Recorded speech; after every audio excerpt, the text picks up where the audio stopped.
My girlfriend broke up with me and made me cry, and my boss saw this as a weakness and fired me for being a weak man not worthy of his business. Posted by you/woollyeye. Okay, so this happened about 2 hours ago. First of all, a little backstory. I'm a 25-year-old male living in Iran, which is a very crappy country to live in or be born in. Everything here sucks and is incredibly hard, including finding a job.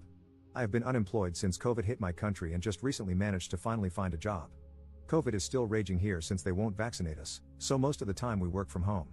I was dating this girl for about 9 months, which I know isn't a long time, but since I'm leaving the country in a few months forever, I really invested myself in this relationship because we planned to leave together, and everything was going so smoothly. My anxiety was practically gone, and I was really happy after a really long life of being depressed. Yesterday, out of nowhere, she broke up with me and told me that she wasn't feeling the relationship anymore and that I'm a really good guy, but she doesn't want to hurt my feelings in the long run. This destroyed me, but I understood. I asked her to give us another chance, and she said no, it's better this way. She's a very honest person, so I believed her and left. I accepted the outcome, even though I immediately started crying. Anyway, today I'm still pretty bummed out, but I had to go to the office for a couple of hours, and my boss was there to help me, which was a big relief since I really didn't feel like working. I took a smoke break, got reminded of some memories, and started crying a little bit. I went back upstairs, and my boss immediately noticed I had been crying and insisted I tell him what happened, so I did. He looked me dead in the eyes and said, "Wow, you were crying over that? Such a weak person. I don't think you're a good fit for the company if that's the stuff you're worried about. I think you should leave." At this point, I started laughing because this was clearly a joke, right? Right? Wrong. He looked at me like I was insane and asked me to leave immediately. So, I packed up my stuff and did as I was told. Yesterday, I had a girlfriend whom I loved, a job, and a good future ahead of me. Now I'm just a guy who has to leave his country and everyone he loves because he was born in one of the worst places possible, and he's doing it completely alone and broken. Honestly, maybe boys shouldn't cry. Update 1 year 3 months later. I was contemplating not making this update because it's not the type of it all worked out in the end update, but since I promised one, here you go. When I created the original post, it was me shouting into the dark, and I didn't expect it to blow up, but it did, and you guys helped me through a lot of my anxiety. A couple of people even stayed in touch, and I gave them updates here and there. I wish I could tell you things worked out and that I'm happy in Germany starting a new life, but that didn't happen. I'll break this up into a timeline so it's easier to follow. September 2021. I found a job a month after I posted the original thread at a company based in the US. It was a remote job, and the CEO was Iranian. We were not documented, which is common because, most of the time, Iranian CEOs hire people outside of the US to pay them much less.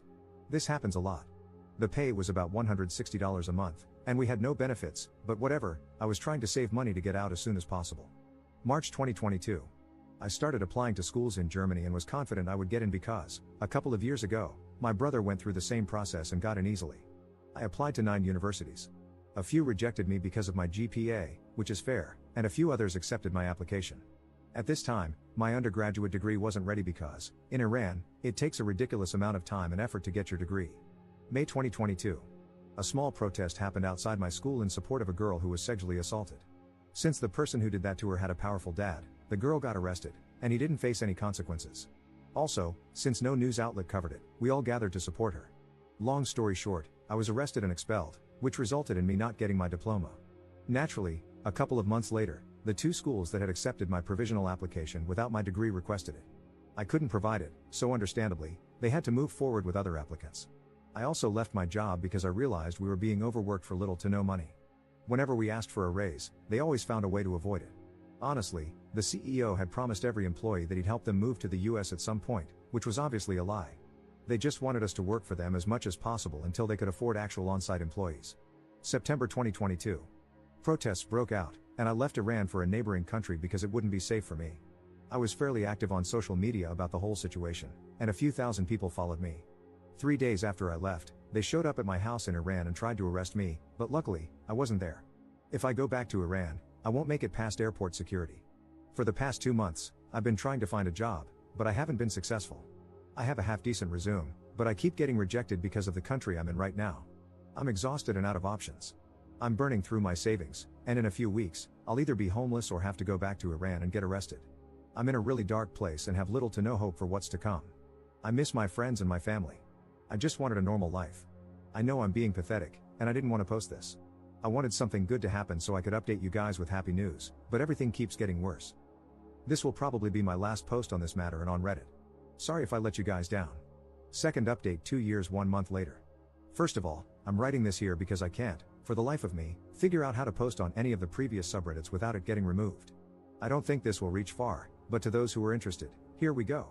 A couple of very kind Redditors reached out after my last post and helped me through those tough times, for which I will be immensely thankful forever.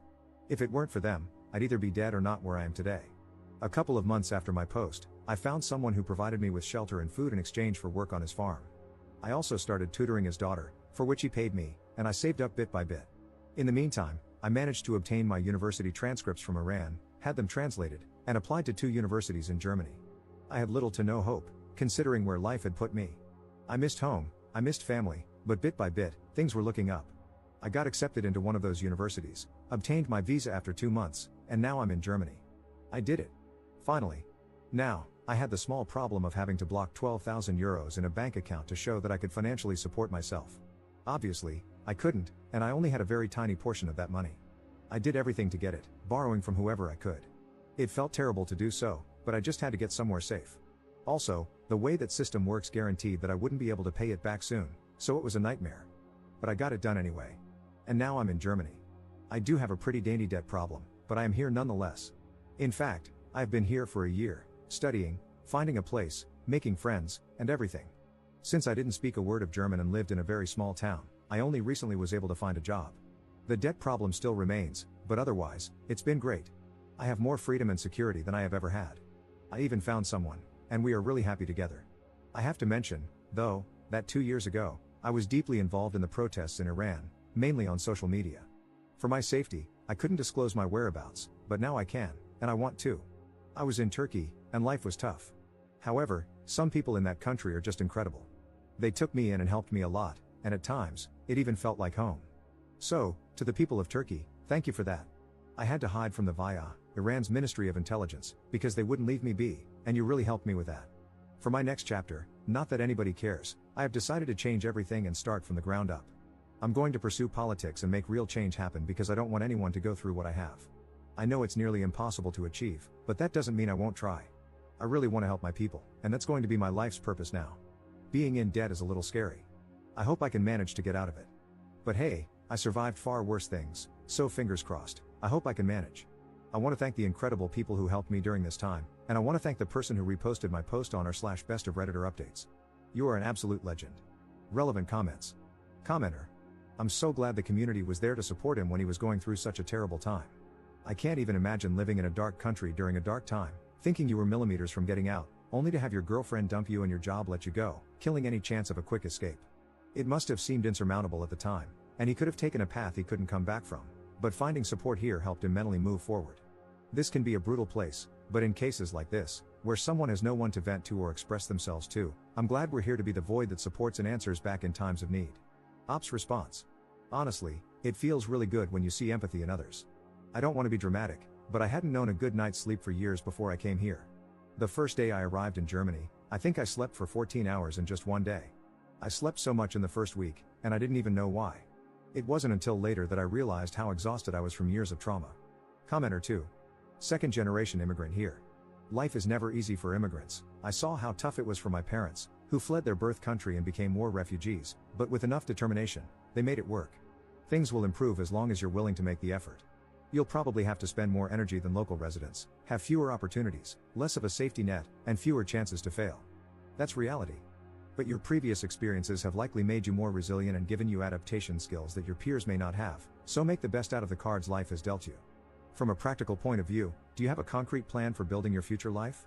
Do you have a financial plan to sustain yourself in the foreseeable future? What would it take to gain long-term residency or citizenship in your new country? Good luck.